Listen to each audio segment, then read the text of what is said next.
Well, hello and welcome to this edition of the Pastor Study. I'm glad that you can join us again. We are continuing our journey through 1 John, and we are in John chapter 3, verses 9 and 10. And here John is writing to us some clues for us to understand who is a child of God, who is born of God, who is born of the devil, who is a child of the devil. He says here, the one who practices sin is not born of God. He says it can't be. You have to be practicing the commands of God. You have to be living for God. If you're living for sin, that's your lifestyle, then you're not of God. In fact, he goes on and he says, by this the children of God and the children of the devil are obvious. It would be, as the kids would go, one of those moments where you'd say, well, duh.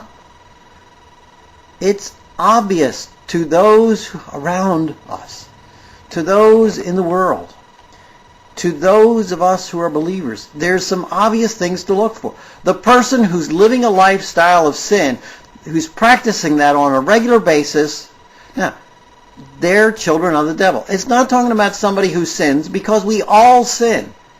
Every one of us sins. We're not perfect individuals. We don't get saved and then become perfect. But we are living for Him. And so, here's what John is telling us. This is how we know. He goes on, though, and says, nor the one who does not love his brother. Ooh, that gets close. When we do not love fellow Christians, John is saying we are children of the devil. Why? Because if you have Christ living in you and I have Christ living in me, there's a common bond, and we need to be loving one another. There's no ifs, ands, or buts about it. It has to be this way. That's what John's telling us. So, understanding how we treat and love one another gives us an insight into who is our Father.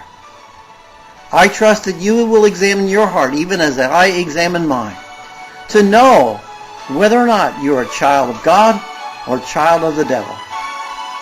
Till next time in the Pastor Study, I'm Ray Bertolet.